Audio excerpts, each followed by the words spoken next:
trying to share ideas, strategies, and science and psychology to help you to better cope with stress and with any psychological challenges that you might be experiencing.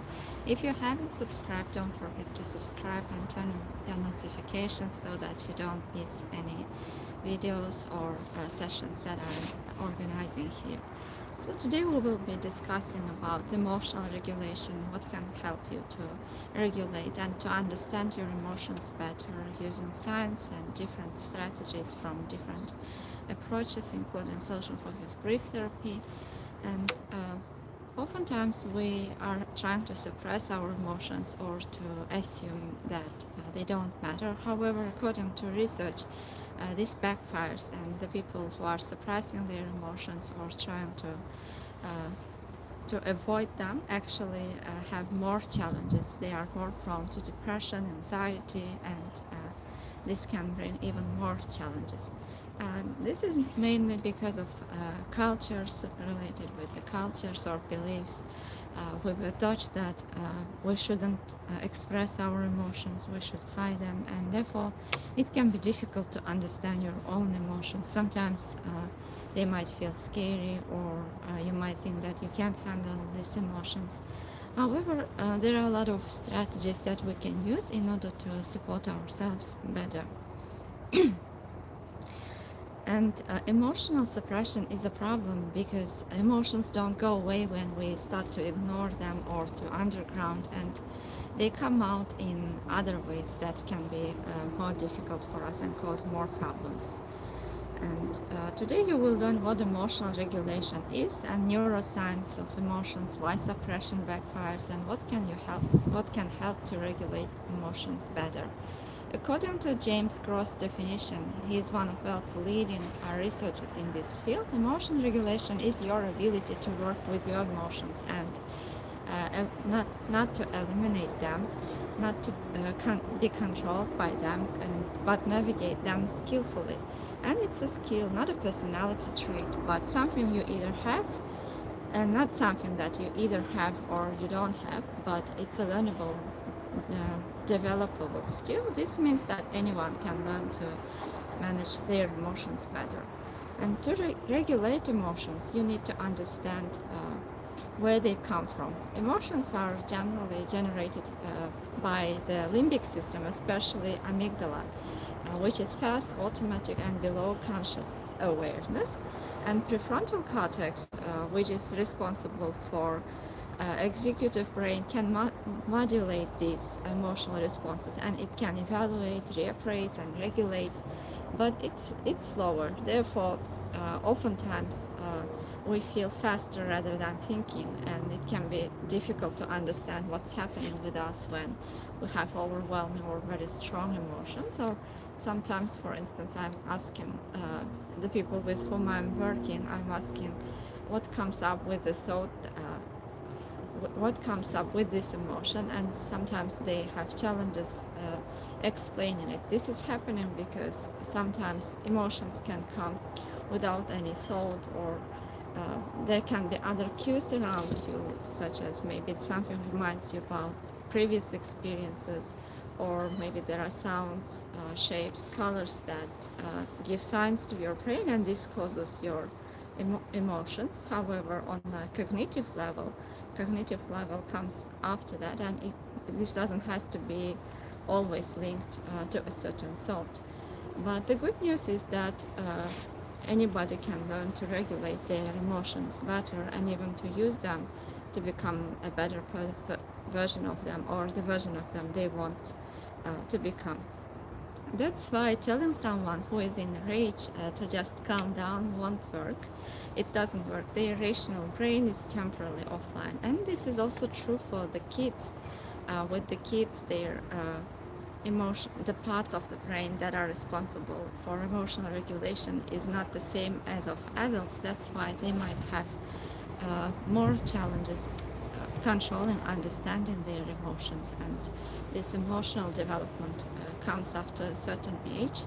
And as we have said already, the skills to regulate our emotions can be learned at any stage, because the brain's neuroplasticity, since our brains are always able to develop, to learn new things. A person might change and might be able to better manage their emotions at any age.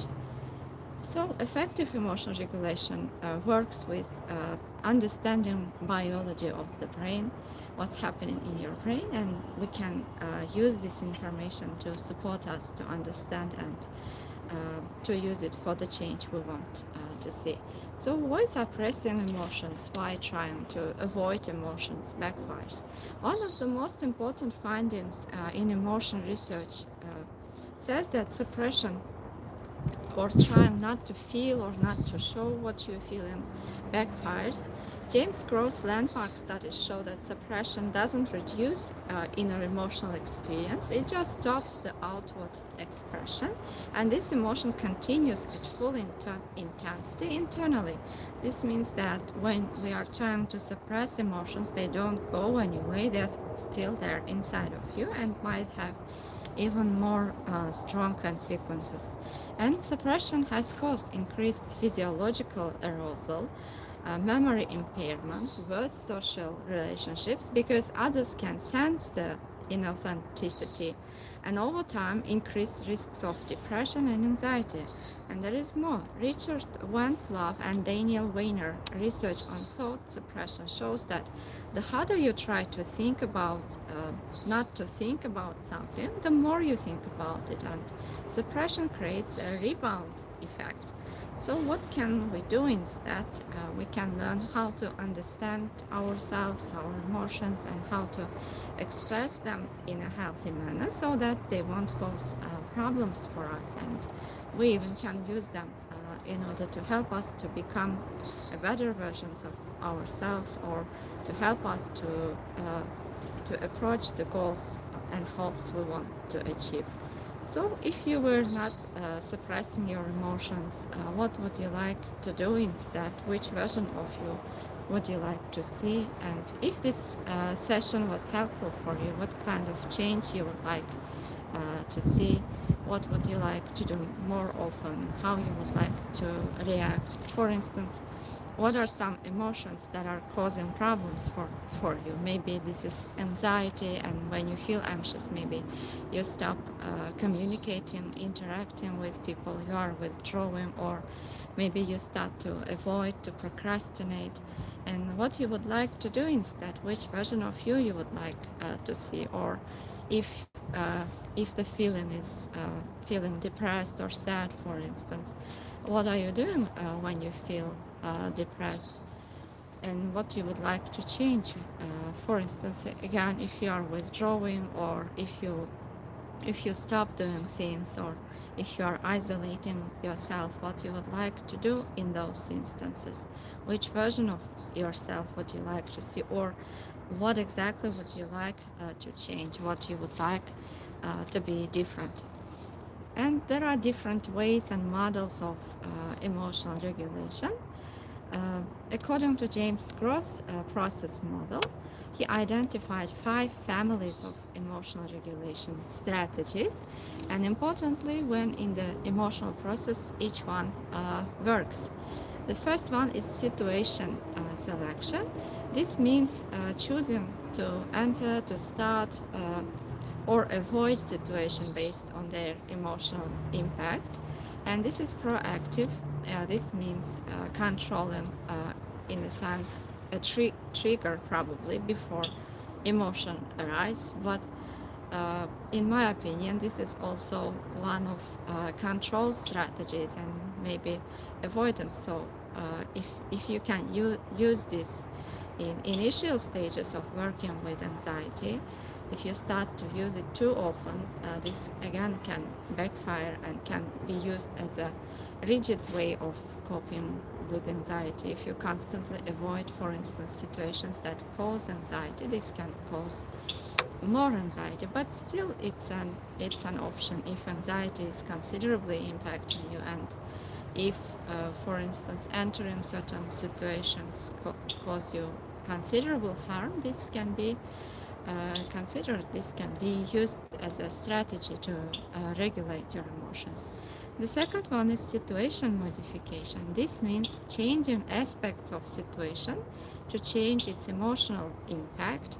So, for instance, if some situation is causing you distress or very strong emotions, changing some details of that situation, making small changes, maybe in perception, maybe in the way you approach, or in activities, behavior, can help you to better regulate your emotions.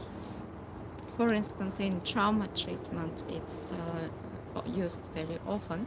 Finding a safe space, safe object, safe thought that helps you to regulate your emotions better. So when you are trying to expose yourself to situations that cause anxiety, maybe in order to be willing to stay in that situation for longer, we are using these safe objects, people, or safe space in order to make the suffering, to help this person to stay in that uncomfortable situation. So in a manner, we are adding some details to that scary scenario, so that the person can bear it at that moment, and slowly the way of their brain of perceiving that situation would change, and it won't be as scary for them as before.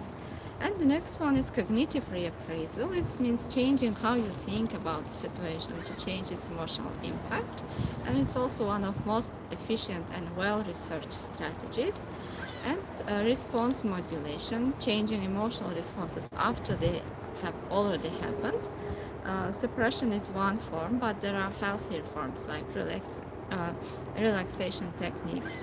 So this means actually tracking which consequences you have in your body, or what are some consequences, emotional, behavioral, or other types of reactions after the situation already has happened, and what kind of consequences it causes for you, and therefore working with these consequences, whether it's physical symptoms, emotional symptoms, cognitive symptoms, and trying to change, modulate, regulate those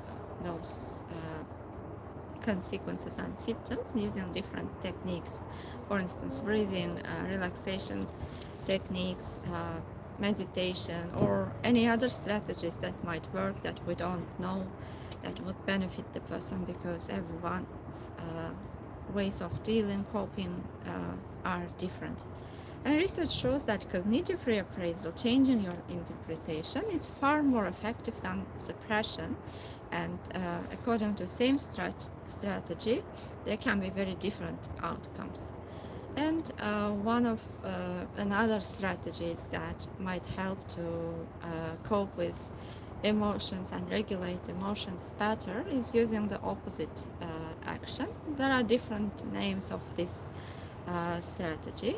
So, for instance, imagine instead of beginning with emotion such as I'm anxious, I'm overwhelmed, I'm scared, we are asking the person, how do you want to show up in this moment? Which version of you would you like to see? Even if you feel scared and anxious, what you would like to feel instead, maybe. And we are slowly redirecting the person towards that version they want to become. These are strategies of solution-focused brief therapy. And sometimes, for instance, a person might say, I want to be someone who can stay present and take part. Or if they are feeling depressed, they might say, I want to be someone who reconnects even a little, even when they feel depressed. So instead of staying stuck on that anxious, overwhelmed, scared version of themselves, we are helping to shift to the next level, to think about desired outcome, what they want, what kind of change they want to see. And actually, even thinking about it helps to consider that there are other possibilities of feeling, of seeing, and this automatically shifts their attention, their perception, their cognition, and helps to keep moving despite these uncomfortable feelings, and to take action even in the presence of uncomfortable feelings, because emotions are always changing. They are not here to stay with us forever. So finding whatever what might help the person to shift their mood, to regulate their mood better. We are asking questions, different types of questions that help to understand the person, what they exactly need in order for this change to take place. So if anxiety says avoid, run, using this approach, for instance, you might help yourself, support yourself to approach, to stay and to speak, so you are in a manner doing the opposite of what your mind tells or what anxiety tells, and asking yourself what I would like to do instead, who I would like to be instead, are some strategies to help to shift your attention and your emotions as well. And for instance, if depression says stay in bed, isolate, what might you consider doing is getting up, engaging. And if anger says attack, lash out, the opposite might be gentle approach, compassionate response. So it's not about trying to fake a situation or emotion, but about not letting emotions completely dictate your behavior, especially when these behaviors make things worse. So when have you done this already, when you were having strong emotions but you were able to stay calm or to act according to the person you want to become to be? Was it a passionate, was it a calm version of you, was it an energetic, inspired, motivated version of you? There are always exceptions for everyone, and there should be a time when you stayed, uh, for instance, when you stayed connected even though you felt isolated, or you wanted to withdraw, or maybe you got out of bed despite feeling depressed, and maybe there were times when you paused before reacting. So this grounds the change in evidence, not willpower, and helps you to notice situations when actually you were able to do this, and this shows your capability, that you are able to do it, that you have resources, power, everything that you need in order to learn to respond differently and to use those exceptions more often. And what will tell you that this step made even a small difference? You would oftentimes notice that this shift in responding already creates another change. It creates motivation for you, for instance, or this can cause positive reactions for the people around you. And noticing those differences helps to create even more momentum change and help you to keep going, keep changing and motivating. For instance, maybe you didn't leave immediately when you wanted to isolate, or when uh, when you didn't have energy, or when you went for a walk, maybe you noticed that you felt better, you felt more energized, and then this helped you to do more work, to be more productive, or to interact more, to connect more, or to do more of things that you enjoyed. And this creates a kind of impact. Not just emotions are pulling us away and controlling, but this would show that even small changes in your behavior and your responding can create a bigger change, and your actions, even when you don't feel like doing things, but you are responding differently, this can create a bigger change. And this builds awareness that your actions, not just emotions, shape your outcomes. So what does that say about you? That you can stay even when it's uncomfortable, that you can move even when it's hard. This helps the person to realize their own resilience and capabilities. And if you started acting like the person whom you want to become, what would you notice about yourself? What would be a small step that fits with who you want to be? For a person who feels anxious, it can be not to be fearless of 100%, but to stay in scared situations 10 seconds longer, and then it will grow into 1 minute longer, and then slowly you will learn to stay in those uncomfortable feelings and to learn to respond the way you want to respond. And if you are depressed, it can be not, for instance, your goal probably wouldn't be to start to be actively social immediately, but maybe to sit up and open the window and to have several interactions a week. And slowly you can expand it into larger goals. And emotional intelligence research. Emotional intelligence is ability to perceive, use, understand, and manage emotions. This is one of the strongest predictors of life outcomes, and according to Peter Salovey, John Mayer, and his friends, there are 4 different branches of emotional intelligence, which include perceiving emotions, using emotions, understanding emotions, and managing emotions. And according to other meta-analysis, they show that emotional intelligence predicts job performance beyond IQ, leadership effectiveness, relationship quality and satisfaction, and mental health and well-being, and even physical health outcomes. So this probably should motivate us to learn emotional regulation better, because according to research, there are a lot of benefits for our mental health, physical health, relationships, even satisfaction in work and productivity, overall success. And emotional intelligence is not fixed, like it's not something stable. It can be developed at any age, and your brain remains plastic through the life.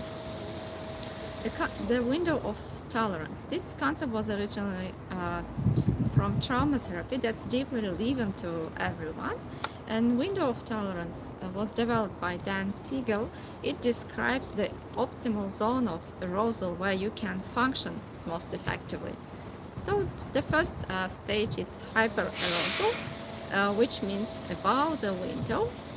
In this stage, you might experience anxiety, panic, rage, overwhelm, and the system is overactivated. So it's more difficult to stay calm at this stage or to try to complete what you are trying to achieve. And the next level is hyperarousal, which is below the window, when a person might feel numb, shut down, depressed, dissociated, and this means that the system is underactivated. In this stage, like staying in this stage is also uncomfortable, and it's difficult to achieve something while you are in this stage. And the next one is inside the window. It's alert but calm, engaged but regulated, and in this stage you are able to think, to focus, to feel, and connect simultaneously. So as you have probably also realized, being inside the window is more beneficial, and it's important to research and use the ways in order to stay in the window, in order to achieve your goals and aims and best hopes. And therefore, emotional regulation is the key that can help you to achieve this state and to stay inside the window. And emotional regulation is essentially expanding your window of tolerance so you can handle more without going into hyperarousal or hypoarousal. And trauma, chronic stress, dysregulation all narrow this window, but the good news is that using therapy, mindfulness, and consistent practice, you can change your brain's ways of responding. You can change your brain's chemicals, and you can help yourself to generate more cells and completely change the way your brain is responding to certain situations. So when these intense moments, emotions settle even a little, what would be different? Maybe you would feel a bit more in control, you wouldn't act on impulses, you could pause before reacting, We are not aiming here to calm perfection, just slightly more manageable. So if you thought that whenever your overwhelming and strong emotions are visiting you, how you would like to respond, what's the slightest change you would like to see, and if you already started to notice these changes in you, what would be different? How would you know that calm version of you is here, that focused version of you is here, a successful version of you is here, when things were intense before? What helped you to calm down, to stay focused, to stay grounded? Research shows that, for instance, and many people say that cold water, maybe you would realize that cold water helps you to snap out of it. Maybe moving around burns it off, or breathing might help you, or stretching or releasing tension would work. So there you can go and research what helps other people, what helps according to research. And you can try using those strategies, or remembering what was helping you in the past. So cognitive reappraisal is also one of most researched and effective emotion regulation strategies. Cognitive reappraisal means changing how you interpret a situation, or in order to change how you feel about it. For instance, this doesn't mean that trying to see everything positively or denying reality. This genuinely means finding an alternative interpretation, or seeing situation in a manner that would help you to reconnect with version of you that you want to become. For instance, how would you prefer to understand the stress around you, or whatever is happening around you, or when you are not able to understand what's happening around you, how you would like to respond instead in a way that would help you to be a kind, caring version, focused version, grounded, calm version of you, in a way that helps you to stay calm. So this doesn't mean changing a situation. It means finding new ways of seeing the situation in a manner that would help you to stay calmer, or to be the closest to the version of you that you are trying to become. And we are orienting toward a useful interpretation, not a correct interpretation. So probably noticing thoughts or views you have about a certain situation, and finding more thoughts or perceptions, views that would help you, that would benefit you in this situation, would help you to achieve a goal you are trying to achieve. And noticing emotion, or maybe situation, things, and thoughts, feelings that are triggering it, and identifying the thought driving the emotion, and asking, is this the only way to see this situation? What's another possible interpretation? And this helps to increase flexibility of your responses, of your thinking. So instead of thinking rigidly, you start to see when, for instance, you can ask yourself, when have you seen something like this in a less distressing way, and what helped you for this? I remember I was having a class with a lot of ladies who were older than me, and I noticed that they were extremely calm, and I asked them what was helping them to stay calm. Especially here in Canada, it's very common that people waiting for queues, and they are staying in queues for hours, and uh, like most of people are being extremely patient and kind, and they don't react. For instance, in my own country, in Turkey, people are more impulsive, and they wouldn't wait for hours, and I cannot imagine them staying in that queues for hours and staying patient. So I was wondering, and I asked these ladies what was helping them to stay calm during these waiting periods, during the queues, and one of them was telling that she was praying, and she was using this time in order to pray. And another one, she was saying that she was using the time in order to write down what she needs to buy. And a third lady said, I was asking about relationships, what helps you to be patient and kind in your relationships when maybe she feels overwhelmed or angry or anxious. And she said that she was thinking that maybe this would be the last conversation, or the last time that she is meeting these people, because you never know when the life ends. So she was using that philosophy of using the time, the present moment, realizing that this is precious, and understanding that everything is always changing, and trying to do the most, while trying to take the most of the time that they have. So this, for instance, were some views that were helping them to stay patient, to stay caring, kind in those moments. So therefore, for everyone, their resources, their strategies would differ, and we never know what helps or what might help the other person. But we might ask ourselves and other people certain questions that would help them to find out their own strategies and skills that they are using. And for instance, when you had that alternative view, what changed even slightly when, for instance, you were able to stay kinder, patient, calmer, more grounded? What change did it bring?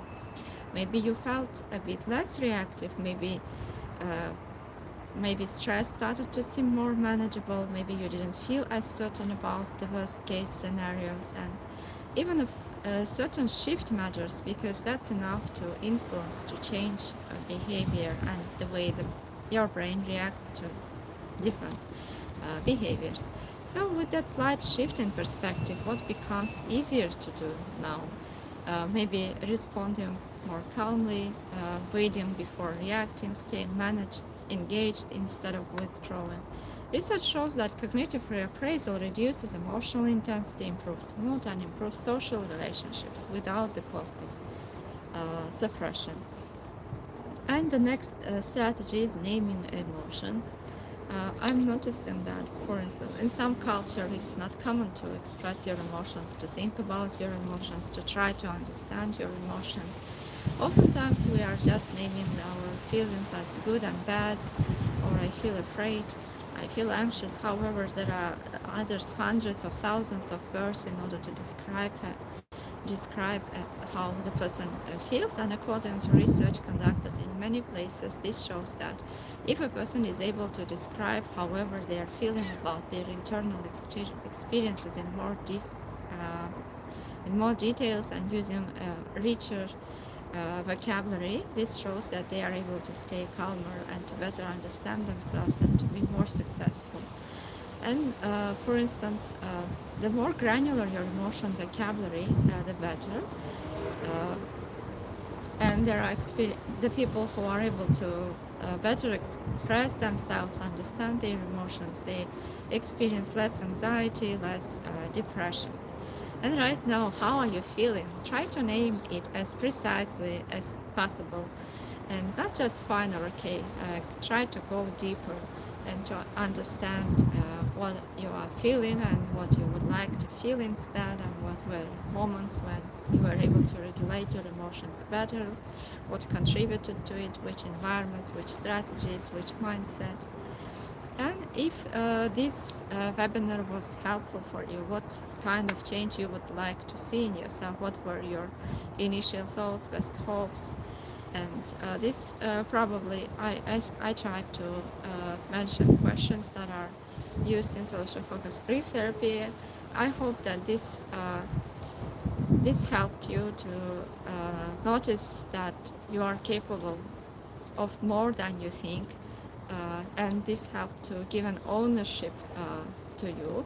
Instead of defining your goal, you try to understand what matters for you, which version of you would like to see, whom do you want to become. And maybe you have noticed that you moved away from the problems and started to focus on what you want to change. So maybe before the session you were blaming yourself that you are too emotional, that you cannot control your emotions, but these questions help to redirect your attention towards the person whom you want to become and how you want to respond, who do you want to be. And it's important because this creates a direction for you. This can help you to create a map which way to go. And you're not asking for you are not trying to achieve a perfect goal, but these questions might help you to realize what small steps you can take, and this can help to create a freedom freedom of action even in situations when you feel stuck or you think that solution is impossible. So I also ask you a lot of questions helping to find out your resources. This is so instead of staying stuck in thoughts, why is this happening, what's wrong, why am I like this, maybe this helped you to realize what already helps even a little, and this would help you to realize your competence, that you are treating yourself as someone who already has tools, strategies, and everything, even when you feel stuck. And it also, I hope that this helped you to remind you about your strengths.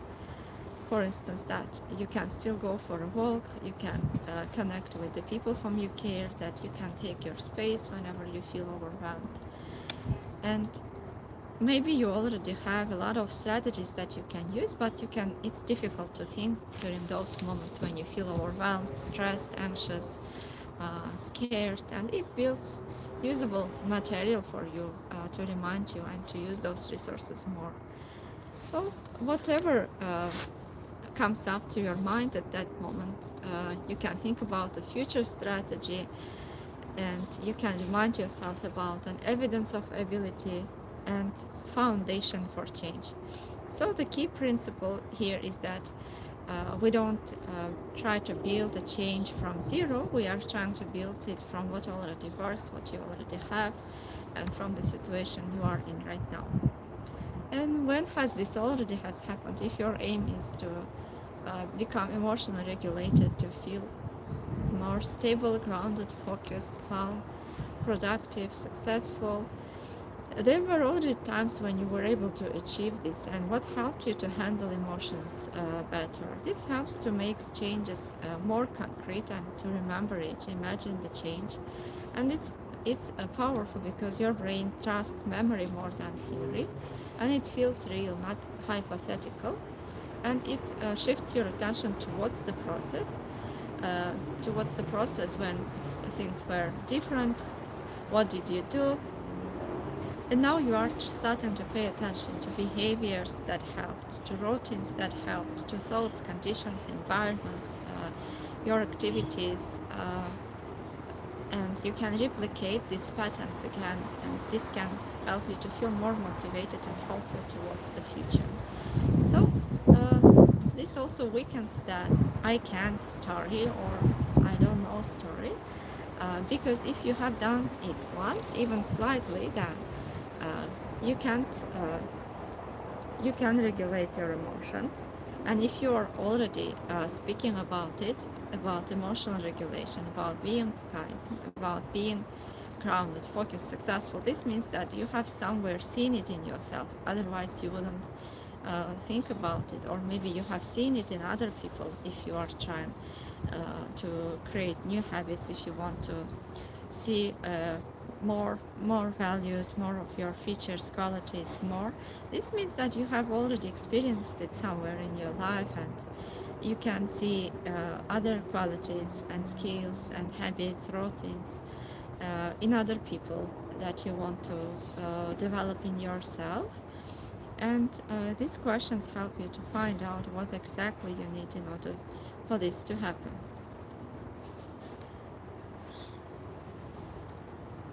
So I tried to share evidence-based strategies, questions, and science about emotional regulation and what might help you to stay regulated, and tried to ask you questions that might help you to find out what's working for you, what you can do to support yourself. I hope that this session was useful for you. If you want to learn more about this topics, don't forget to subscribe and turn on your notifications and share it with the people whom you think might benefit from it. Take good care of yourself, and don't forget to leave your questions in the comments. I will be answering them in the next sessions again. Take good care of yourself, and bye bye.